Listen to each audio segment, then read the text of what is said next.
রাতের আকাশে তাকালে আমরা যেই চাঁদকে দেখি সেটি আমাদের সবচেয়ে কাছের মহাজাগতিক প্রতিবেশী। হাজার হাজার বছর ধরে মানুষ চাঁদকে নিয়ে গল্প লিখেছে, কবিতা রচনা করেছে, আবার বিজ্ঞানীরা চেষ্টা করেছেন এর জন্মের রহস্য উন্মোচন করতে। কিন্তু কখনো কি ভেবেছেন চাঁদ আসলে কোথা থেকে এলো? চাঁদ কি পৃথিবীর সাথেই জন্ম নিয়েছিল, নাকি মহাকাশের অন্য কোথাও থেকে এসে পৃথিবীর সঙ্গী হয়েছে? এই প্রশ্নের উত্তর খুঁজতে আমাদের ফিরে যেতে হবে প্রায় 4.5 বিলিয়ন বছর আগের এক ভয়ঙ্কর সময়ে, যখন পৃথিবী ছিল সম্পূর্ণ ভিন্ন এক জগৎ। আজকের পৃথিবী শান্ত ও প্রাণে ভরপুর হলেও জন্মের পরের সময়টা ছিল একেবারেই অন্যরকম। তখন পৃথিবীর পৃষ্ঠ ছিল গলিত পাথর আর লাভায় পরিপূর্ণ। চারিদিকে চলছিল গ্রহাণু ও মহাজাগতিক বস্তুর অবিরাম আঘাত। পুরো সৌরজগৎ তখনও নিজেকে গুছিয়ে নিচ্ছিল। এই বিশৃঙ্খল পরিবেশে পৃথিবীর কাছাকাছি ঘুরছিল মঙ্গল গ্রহের আকারে একটি বিশাল মহাজাগতিক বস্তু, যাকে বিজ্ঞানীরা নাম দিয়েছেন থিয়া। প্রথম দিকে থিয়া ও পৃথিবী একে অপরকে এড়িয়ে চললেও ধীরে ধীরে তাদের কক্ষপথ এমনভাবে পরিবর্তিত হতে থাকে যে তারা একসময় মুখোমুখি সংঘর্ষের পথে এগিয়ে যায়। আর সেখান থেকেই শুরু হয় চাঁদের জন্মের গল্প।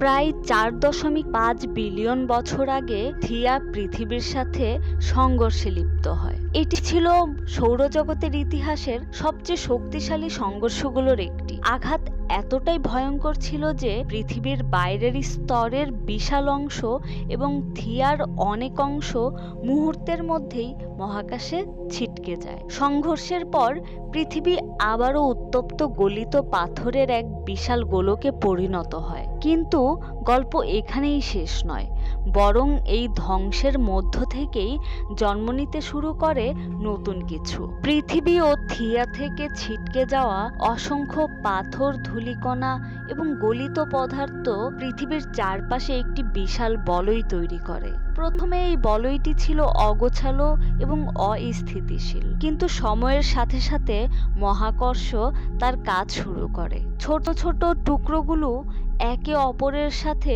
সংঘর্ষ করে বড় হতে থাকে, আর বড় টুকরোগুলো আরো বেশি পদার্থকে নিজের দিকে টেনে নেয়। হাজার হাজার বছর ধরে চলা এই প্রক্রিয়ার ফলেই ধীরে ধীরে গঠিত হয় একটি নতুন মহাজাগতিক বস্তু। সেই বস্তুটি হলো আমাদের চাঁদ।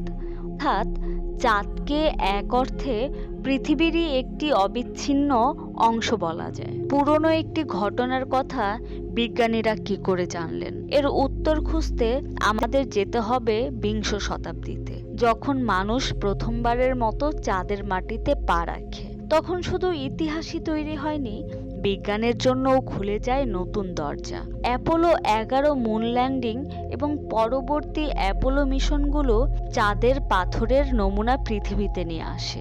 সেই নমুনা পরীক্ষা করে বিজ্ঞানীরা অবাক হয়ে দেখেন যে চাঁদের পাথরের রাসায়নিক গঠন পৃথিবীর বাইরের স্তরের পাথরের সাথে অত্যন্ত মিল রয়েছে।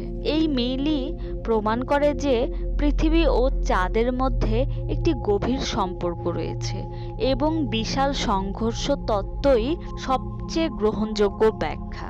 চাঁদের জন্মের গল্প জানার পর আরেকটি প্রশ্ন আসে, চাঁদ না থাকলে কি হতো? চাঁদ শুধু রাতের আকাশকে সুন্দর করে না, পৃথিবীর জীবনকেও গভীরভাবে প্রভাবিত করে। চাঁদের মহাকর্ষীয় আকর্ষণের কারণে সমুদ্রে জোয়ার ও ভাটা তৈরি হয়। এই জোয়ার ভাটা পৃথিবীর পরিবেশ ও জীববৈচিত্র্যের উপর গুরুত্বপূর্ণ ভূমিকা পালন করে। এছাড়া চাঁদ পৃথিবীর ঘূর্ণায়ন অক্ষকে স্থিতিশীল রাখে।